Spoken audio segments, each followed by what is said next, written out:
Good evening, this is Ken Long from Tortoise Capital with a trading lesson for the swing trading course and the day trading course. And it's January 28th, 2016.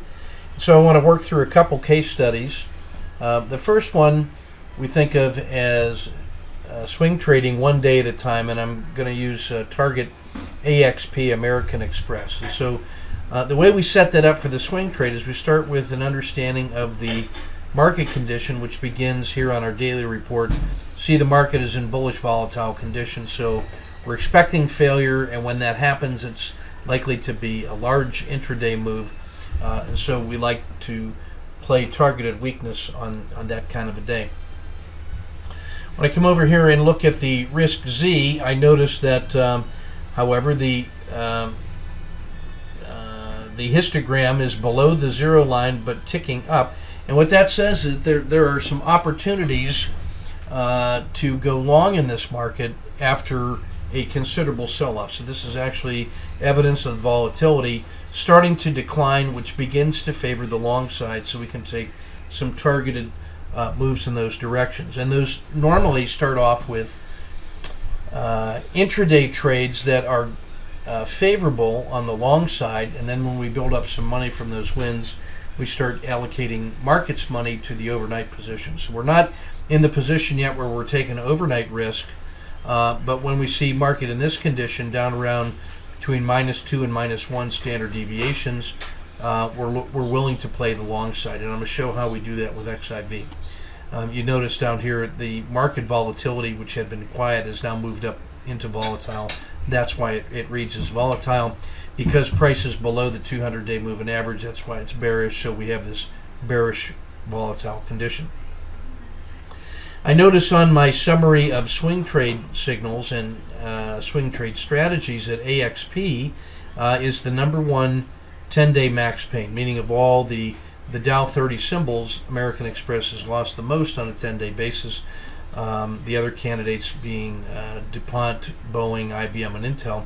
And so I like these as one-day reversals, because quite often the 10-day max pain is a overreaction, an over-emotional selling condition that allows buying quality on sale. And so those can often be one-day sharp moves up. So that's why AXP is on our short list. It's better than 2-to-1 in the auto framer when I come down and take a look at swing setups.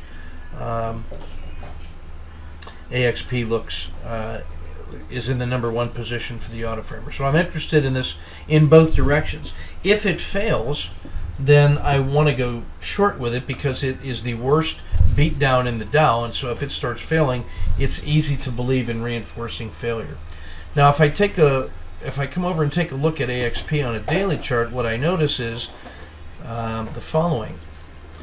We have this condition here on daily charts where the river was sloping down steadily, and then we've had one collapse, a second collapse, and now it's at the bottom of this channel. It's been 4 days since it failed, but it's very close to this support level here down around 53.80. So I look at this on the setup day and say, if it goes north of this looks like about 56, around north of 56, breaks out to a new high, I'm willing to play this with the target of the north side of the dragon, the Bollinger Band mean, or back to the RL270. But if it were to fail here, then the size of that fail could be as large as this one-day fail. So if it makes a new low of the day, I'm ready to go short. But if it starts moving upward, then I think this might be a support level, and then I'm going to start playing the laddered targets on the way up. So that's what it looks like on a daily chart. Now, if we march that forward one day, this is what actually happened today. It's going to open very close to where it closed. It quickly sells off, violates yesterday's low, and so that's going to get a short when we look at the hybrid frog, and then we get the benefit of this nice strong directional move down. And so now I want to shift now to the daily chart to show what that looks like. Now, this could just as easily have been an entry on the long side. If it had opened here and then taken out the previous day's high, then we'd be long, and we wouldn't be surprised if we saw a large range day just like that. That's what the beauty of the extreme condition is. We are not surprised if we see a large move in either direction once we get out of the previous day's trading range. So that's our standard setup. Now let's go take a look at a few other things on the daily report. As you can see on the Dow Tactical Summary, AXP has been down. It was down 1% the previous day. It's down 13.33% over the last 10 days, 22% over 1 month, 24.5% over 3 months, and so on. You can see that because it's coded red, it is exceptionally poor compared to all the other components of the Dow. Conversely, Verizon is greens across the board. That's how strong it has been. So we're really looking at the weakest of the weak when we stock AXP. It's the only symbol in the Dow that had a RSI2 value less than 10, so that signals like a 2-day washout and an opportunity for a rebound. In the auto framer, if it just can get back to the 10-day high, it has a 5-to-1 reward to risk ratio. If we use yesterday's range as the risk, so we buy above the high with a stop below the low, and then we program a move back to the 10-day high, that would give us a 5.7-to-1 reward to risk. That's the number one reward to risk ratio in the Dow. You see some of the other Intel, IBM, and so forth. So that's why AXP is on our list. We're also going to look at XIV later on as we play the long side, but you can see just how beat down that has been.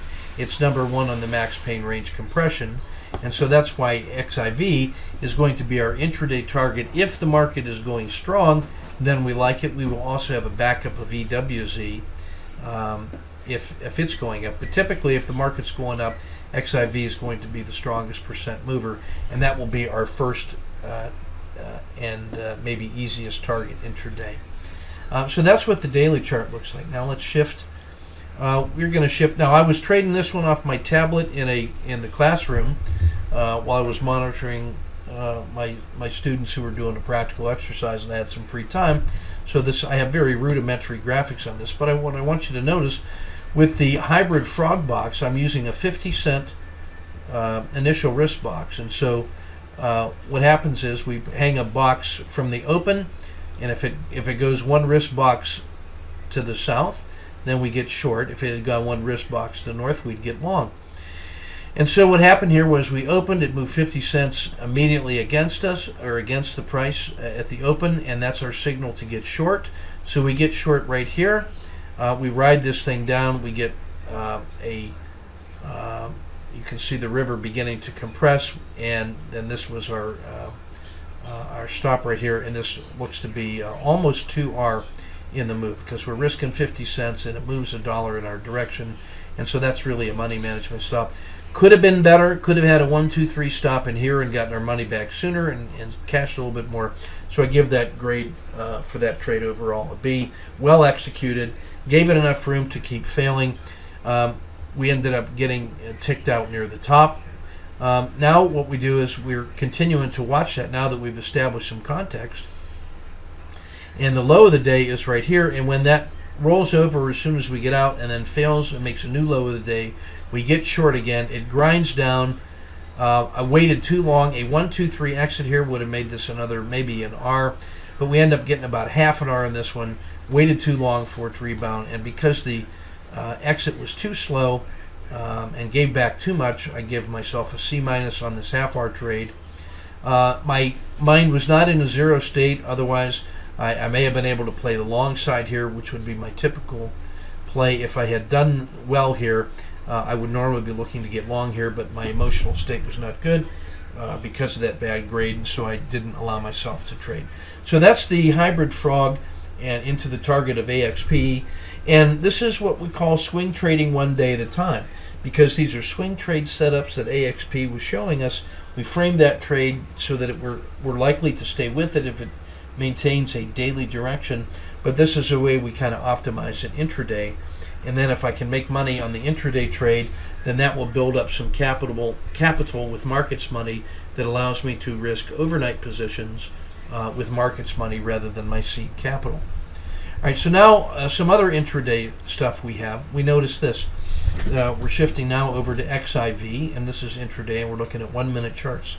And this vertical blue line is the open this morning, and so this was the close yesterday. And there was, you may recall from yesterday's video, there was a 2-hour trade here as it collapsed below the low of the day. There's a 2-hour trade that we cashed using the RLXD exit right here, and then it finished at that price level. And what we noticed was that the price was a considerable distance from the volume weighted average price.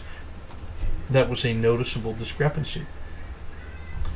And that's possible to trade that with the futures and the aftermarket. But we then noticed that at the start of the day that the gap moved right back, and it opened right at the at yesterday's VWAP, and then sold off. Now, I was working with AXP at the time, and I did not get this trade here. This would normally be a trade we'd be taking the inverse with VXX, but my span of control did not allow me to take that position. So we missed this trade, and then we got the market beginning to turn, and this looks like the after a 90-minute session of sell-off, we get a P1 pattern in the RLCO framework, and we get the RLXD entry with the price and the 10-period regression line moving through the dragon. It had found support here at the RL270, found support where it had found support yesterday, and so we take this entry with a stop here. We get a favorable move when it gets up around 1891. By this time we've moved our stop into no lose plus dinner for 2, and now we'll check to see how the rest of that day looks like. Now, as I'm estimating my upward moves, I certainly think it can get back to this price level around 1960, but if the low of the day is at 1850, I know that my range stat move on XIV is about $2. And so how do I know that? Well, when I come over to XIV, I look in my chart here, the range stat move, the maximum reasonable intraday move is $1.99, so let's just call that $2. So a move from the low of the day up $2 is not unreasonable. In fact, it's the maximum reasonable intraday move. So if the low of the day is around 1845, XIV can move to 2045, well off the chart, and still not be an abnormally large move. So that tells you right there why we like to trade that. So if I can get into this early around 1870, it would not be irrational to see a move up to around 2040. And that's like another $1.70, and I'm only risking 30. So that's really a 5 or 6 to 1 intraday reward to risk, which is why I like playing this pattern 1 RLCO. I don't believe in it. I'm willing to cut and run if it starts to fail, but there's a really favorable reward to risk. This is my first move to safety to protect my seed capital by moving to no lose plus dinner for 2, and then we'll just manage the trade from there. So the rest of the day looks now like this. So this was the trade we missed. These white boxes over here, each one of these is about half a range stat. It actually, a full range stat extends off the chart. So this is about $1. This would be $1. It goes up to $20.30. So this was trade number 1. Get the entry on the RLCO pattern 1 when the RLXD entry happens. That is the price and the 10-period regression line have gone through the dragon, and off we go. So we get the entry around 1875. We get an orderly exit here as it comes back to the VWAP. We take that signal. We let it work out, and now we notice that the dragon has made a higher low, and so we take the next RLXD entry. That's the 10-period regression line has passed through the dragon. We're long here with a 30-cent stop. We cash this one on a 1, 2, 3 exit. That's another nice little move of an R. It sells off. It makes a higher low again. We take the next RLXD entry, and that is the 10, and the price has gone through. But this case, it rolls over. We take our stop here, about a half an hour loss at the VWAP. We still get a higher low, so we take the next one, next RLXD entry. We're long we cashed that one. Now as we're getting close to the end of the day, we're done for the day. So there never really was a big follow through. There was a slightly upward bias. We got fractional paid along the way, made a couple R inside here. And these are all on single positions. On these positions here, I'm expecting, or wouldn't be surprised if price gets back to the open. That's what these purple dots represent. This move from the low of the day, a half a range stat up is this one. Now that's where I would be looking at adding a second position if these had moved out and then kept going, because by that time I've got a couple R in hand with momentum, and I feel comfortable by making new highs of the day that I can add a second position. If I got up above 1990, by that time I have enough to add a third position with markets money, and so that's how I ladder into those positions intraday. In this case, we didn't get any of that, so just paying attention to our positioning and managing our risk, we're able to get paid on the XIV series through the day.